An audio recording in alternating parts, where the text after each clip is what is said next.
رب اشرح لي صدری ویسر لي امری واحلل عقدۃ من لسانی یفقهوا قولی واجعل لي وزیرا من اہلی. السلام علیکم. یہ آپ کے سامنے ہے سورہ بقرہ کی آیت نمبر 32 اور ان تمام آیاتوں کا اختتام میں آپ کو دکھا رہا ہوں.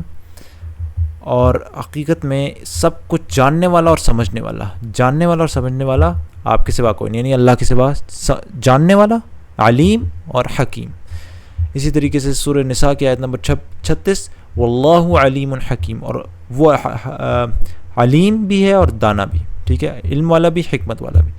سورہ انفال کی آیت نمبر 71 واللہ علیم حکیم، اور اللہ سب کچھ جانتا ہے اور حکمت رکھتا ہے.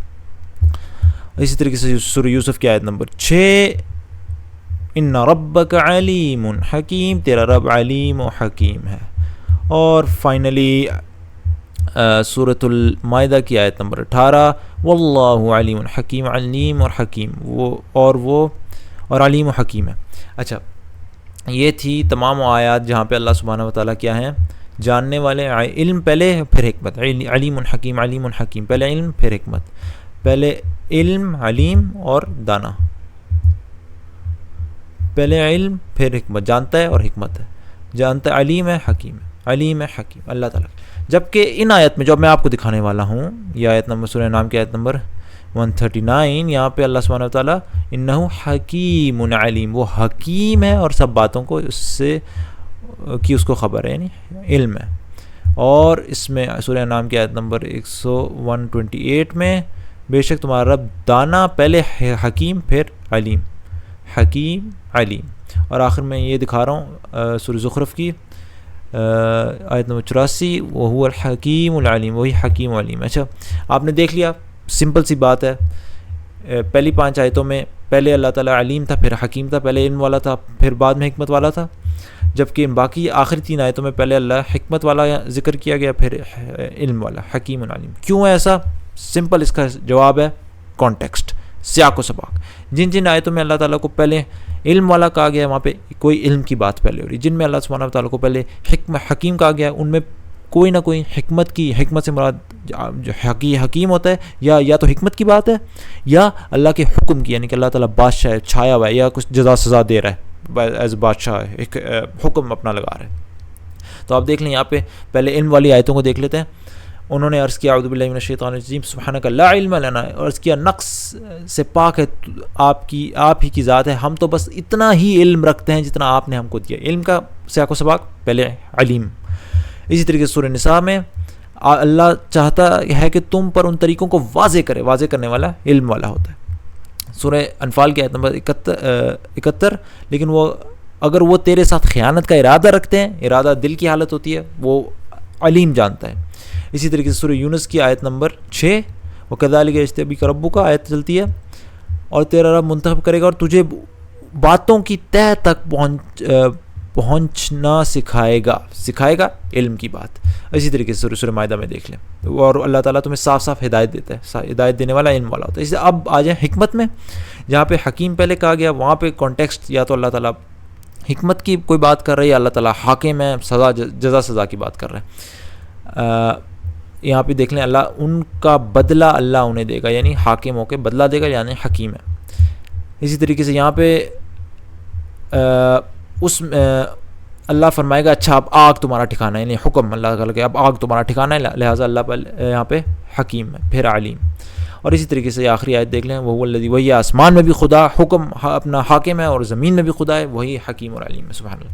اچھا، یہ تو میں نے آپ کو دکھا دیا، اور باقی آیات جو ہے تنزیل.net میں جا کے سرچ کر لیں، حکیم علیم لکھ لیں، یا علیم حکیم لکھ لیں، یا الحلیم الحکیم لکھ لیں، سرچ کر لیں، دیکھ لیں ان کا کانٹیکسٹ.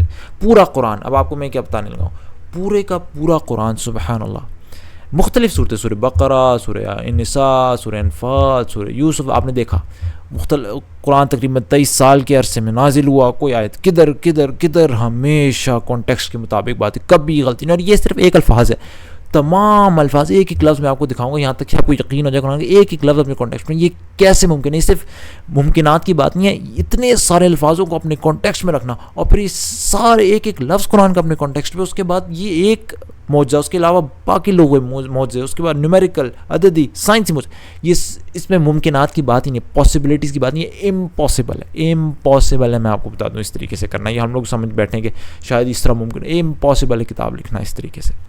اور میں آپ کو یہ ساری اگین باتیں بتا رہا ہوں کیونکہ یہ چیزیں ہماری شخصیات کے اندر ریفلیکٹ ہوں گی. اگر ہم قرآن کو سمجھ کے پڑھیں گے گہرائی کے ساتھ، یہ چیزیں ہماری پرسنالٹی میں بیٹھیں گی. ہم اپنے کاموں کو صحیح جگہ پہ صحیح بات کریں گے، صحیح جگہ صحیح کام کریں گے، اپنا کردار اور صحیح جگہ صحیح کردار اپنائیں گے. یہ ایک بات ہوگی. دوسری بات یہ، اور قرآن کی تمام جو وہ ہیں پراپرٹیز ہمارے اندر ہے.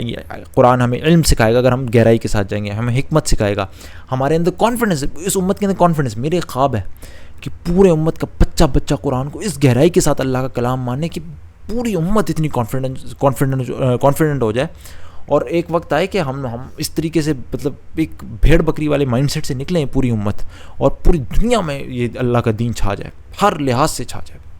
اللہ تعالیٰ ہمیں وہ دن بھی دکھائے. اور میرا یہ خواب ہے کہ بچہ قرآن کو گہرائی کے ساتھ جانے. صرف یہ وہ طوطے والے حافظ نہ بنائیں، ہم لوگ پوری گہرائی کے ساتھ قرآن کو پکا پختہ یقین کے ساتھ اللہ کا کلام مانگیں، اور صرف اس کو یعنی کہ وراثت کی کتاب نہ سمجھے کہ امی ابو سے مل گئی، یہ لہٰذا یہ اللہ کا کلام ہے، نہیں.